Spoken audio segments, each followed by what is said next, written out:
Humas Pengadilan Negeri Sukoharjo, Jawa Tengah, Denny Indrayana, memberikan penjelasan terkait keputusan Majelis Hakim yang memvonis bebas dua terdakwa, Rofi dan Gilang, dalam kasus pembunuhan berencana terhadap Sherlina.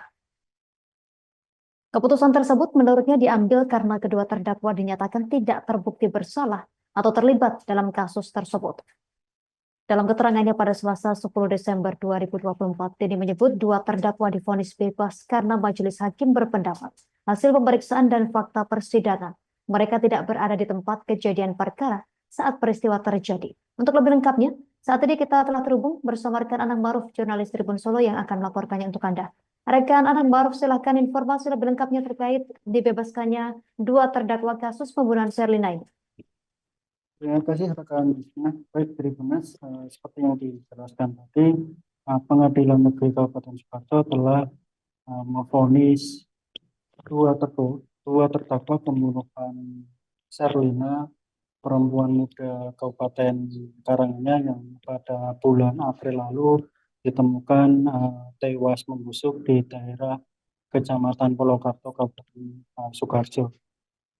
Dalam persidangan tersebut, dua dari tiga terdakwa divonis bebas dikarenakan menurut atau pendapat majelis hakim bahwa kedua terdakwa ini yakni Rofi dan Gilang divonis bebas, dan pada vonis itu pada hari juga jaksa penuntut umum langsung membuat keterangan kebebasan dari kedua terdakwa. Sebagai informasi Justina, bahwa peristiwa ini sempat menggegerkan Kabupaten Sukoharjo sebab pada bulan April 2024 lalu, atau tepatnya setelah Lebaran 2024 lalu, di Kecamatan Polokarto digegerkan penemuan mayat, yakni mayat tersebut nama Sherlina, merupakan warga Kabupaten Karanganyar. Saat itu Sherlina yang bekerja di Kabupaten Sukoharjo tidak pernah kembali ke rumahnya, dan saat ditemukan Sherlina sudah mengalami pembunuhan oleh temannya. Dari kasus ini ada tiga terdakwa rekan Justina, yakni Rofi, Gilang, dan Dwi. Dalam tiga terdakwa ini, Gilang dan Rofi divonis bebas, sedangkan Dwi divonis seumur hidup. Hal itu sesuai dengan proses persidangan yang digelar selama kurang lebih 4 bulan, di mana dalam persidangan itu ada fakta-fakta baru yang ditemukan oleh majelis hakim. Yang pertama, bahwa kedua teman Dwi atau terdakwa yang divonis seumur hidup, bahwa peristiwa itu atau pembunuhan itu dilakukan secara sendirian oleh Dwi, dan Gilang dan Rofi tidak ada di lokasi tersebut, sehingga majelis hakim memutuskan untuk divonis bebas.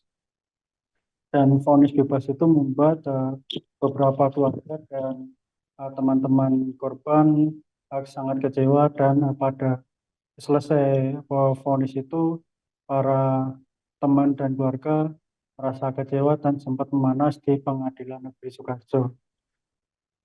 Keluarga dan teman korban sempat mengejar kuasa hukum terdakwa yang saat itu sedang mengawal proses persidangan dalam putusan. Dan selanjutnya jaksa penuntut umum akan melakukan banding yang nantinya akan dikonsultasikan oleh Kejaksaan Agung untuk melakukan tindak lanjut dalam vonis tersebut.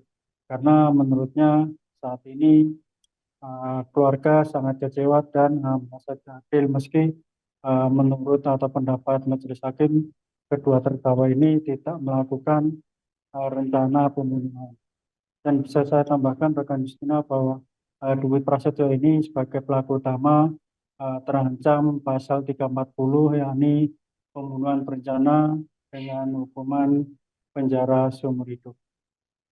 Demikian rekan Justina yang bisa saya sampaikan di Sukoharjo. Saya kembalikan ke studio. Terima kasih rekan Anang Maruf, jurnalis Tribun Solo, atas laporan dari Anda. Selamat bertugas kembali rekan. Melengkapi berita ini pemirsa, berikut wawancara wartawan kami bersama Denny Indrayana, Humas Pengadilan Negeri Sukoharjo. Jadi yang perlu sampai secara ditegaskan ya, berarti dalam perkara peristiwa ini ada 3 perkara, 3 berkas perkara atas nama terdakwa Rofi Muhammad, lalu terdakwa Gilang alias Bleki, dan terdakwa Dwi Prasetyo. Dari ketiga itu, terdakwa Rofi Muhammad dan terdakwa Gilang dinyatakan bebas, tidak terbukti melakukan tindak pidana yang didakwakan, baik primer, subsidiar maupun lebih subsidiar.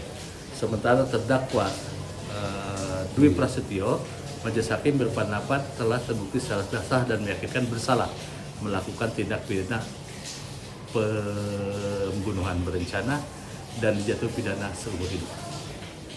2 terdakwa yaitu terdakwa Rofi ya, terdakwa Rofi dengan terdakwa Gilang itu dinyatakan tidak terbukti. Pertama, karena majelis hakim melihat di dalam hasil pemeriksaan tersebut terdakwa tidak ada di TKP pada saat kejadian. Jadi tidak tahu ada kejadian itu si terdakwa itu, walaupun memang di dalam berita acara pemeriksaan sempat ada pengakuan dan sebagainya. Namun di dalam pemeriksaan persidangan nyatanya kedua terdakwa itu mencabut keterangan di dalam BAP tersebut. Download Tribun X sekarang, menghadirkan lokal menjadi Indonesia.